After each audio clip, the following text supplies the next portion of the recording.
interferindo na nossa soberania. Repito, se forem verídicos os argumentos de Elon Musk, se ele de fato apresentar que Alexandre de Moraes pediu para que contas fossem bloqueadas, contas de direita, e não fez com as contas de esquerda o que fez com as de direita, isso é considerado crime contra a humanidade, Estatuto de Roma, e um crime contra a humanidade ultrapassa a soberania nacional. E o Bolsonaro, o que acontece? O Bolsonaro vai deixar de ser inelegível? Muita gente tem me perguntado isso. Essa resposta ela não é fácil, ela é muito complexa. Aliás, tudo é complexo num país complexo como o nosso. Ora, Bolsonaro foi considerado inelegível por abuso de poder político, por ter feito uma transmissão pública com embaixadores ou representantes de outros países falando da urna eletrônica. Este fato foi enquadrado pela Corte como um ato de abuso de poder político. Como é que se derruba uma decisão transitada em julgado?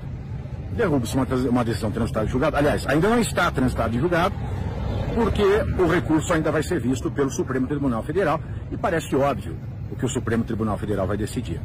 Mas transitado em julgado cabe ação rescisória. E nas ações rescisórias de direito eleitoral, por mais que o abuso de poder político, assim como o abuso de poder econômico, sejam classificados como crimes eleitorais, toda a jurisprudência que eu pesquisei mostram que a ação rescisória, a ação de uma anulação de uma decisão transitada em julgado, ela é regulamentada pelo Código de Processo Civil, no artigo 966 do Código de Processo Civil. E o artigo 966 do Código de Processo Civil diz que, se provado um conluio, uma colusão entre o juiz e uma das partes, existe a possibilidade de ingresso de ação rescisória. Portanto, é claro que se nós tivermos esse crime contra a humanidade, que é a perseguição de um grupo de pessoas por motivos políticos, que levou à eleição de um dos lados, além da hipótese da anulação do pleito eleitoral de 2022, há que se falar também de uma ação rescisória da decisão que condenou Bolsonaro à inelegibilidade. Muito embora o mais correto juridicamente seja a anulação do pleito de 2022, porque, vejam, vou repetir, não estou falando de urna, eu estou falando de processo, estou falando de jurisdição eleitoral. Teve fraude? Teve. Um exemplo só. Resoluções podem ser feitas até março, e Alexandre de Moraes fez uma resolução em setembro, outubro, que passou a valer no mesmo mês, portanto, ilegal. Se é ilegal, não pode ser constitucional, não pode ser jurídico, e, portanto, todos os atos que acontecem a partir daí são nulos, inclusive a diplomação do presidente Lula. Há que se perceber o direito. Se o Brasil fosse uma democracia, um Estado democrático de direito, nós teríamos a anulação desse pleito eleitoral. E para aqueles que ainda continuam, ele está atacando a soberania, um gringo, um estrangeiro bilionário está atacando as instituições do Brasil. Meus queridos, instituição não é lei. A lei está acima das instituições, porque é o direito que cria as instituições. Portanto, se alguma instituição ataca o direito, deve o direito prevalecer. Mas como as instituições não são pessoas, são ocupadas por pessoas, mas com elas não se confundem. São essas pessoas, dentro das instituições, que atacam a maior instituição de um Estado, que é o direito, que devem ser punidas. E outra coisa bastante interessante que eu li agora, no começo da noite aqui em Portugal, final da tarde aí no Brasil, foi que o STF reconheceu a responsabilidade dos estados por mortes causadas por balas perdidas. No Rio de Janeiro tem uma bala perdida na comunidade, então o STF entendeu que quem tem que pagar a indenização é o Estado.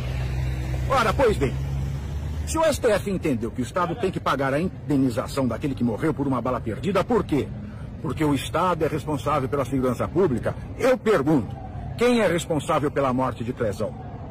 Afinal de contas, o ministro Alexandre de Moraes era o responsável pela integridade física, psíquica. Era responsável por garantir a sobrevivência do Clezão dentro da prisão preventiva, que ainda mais era considerada manifestamente ilegal pelo próprio Ministério Público. Vamos ver se existe justiça, porque dizer que os estados têm que indenizar, que eles são responsáveis por quem morre de bala perdida, porque o Estado é responsável pela segurança pública, o STF tem que obrigatoriamente, pela lógica, por justiça, por simetria, ele tem que responsabilizar o ministro Alexandre de Moraes pela morte do Clezão. Mas esses temas, eles ficam bem quietinhos, bem pianinhos, sabe por quê? Porque eles sabem que eles estão errados. Eles sabem que eles estão errados. Sabem muito bem que eles estão errados.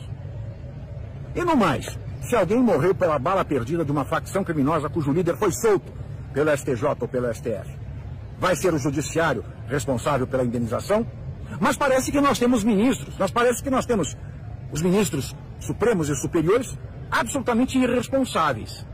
Porque da mesma maneira que o Estado é responsável pela segurança pública, o juiz que ordena uma preventiva é responsável pela integridade da vida física e psíquica daquele que está preso. Mas nada acontece com Alexandre de Moraes.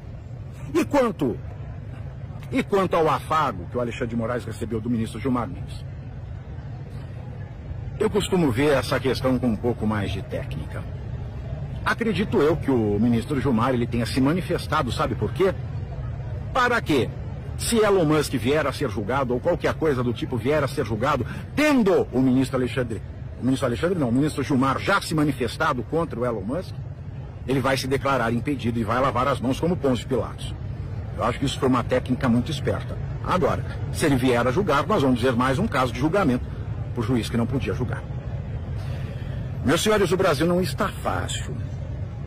O Brasil está complicado. O PL, partido do presidente Jair Bolsonaro, presidido pelo Valdemar Costa Neto, recorreu da decisão do TRE, que não cassou o mandato de Sérgio Moro.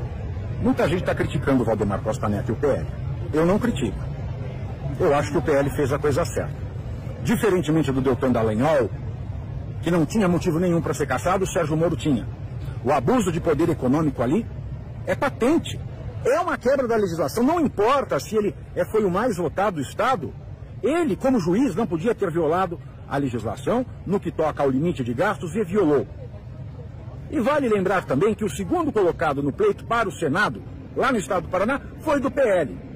Então é claro que o Valdemar Costa Neto ele fez o que devia ser feito. Podem gostar dele ou não, mas nesse caso ele fez o que devia ser feito. Fez o que devia ser feito. E nós vimos que Sérgio Moro no Senado não faz diferença nenhuma. Depois da pergunta do, o senhor vai manter o Twitter pro Flávio Dino entrar no STF, prova que o Sérgio Moro é mais do mesmo. Sérgio Moro só pensa nele, não pensa na população. Então ele é um engodo. Sérgio Moro foi uma grande perda de tempo da população brasileira e o PL fez bem em recorrer. Visto tudo isso, O.J. Simpson morreu. O que eu posso dizer? Já foi tarde. O que mais está acontecendo? Muita coisa está acontecendo.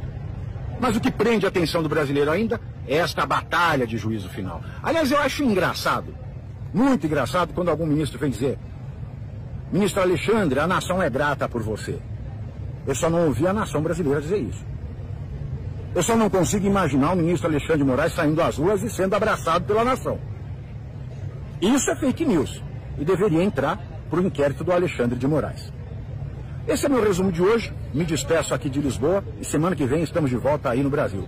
Um beijo enorme. Obrigado, Pitoli.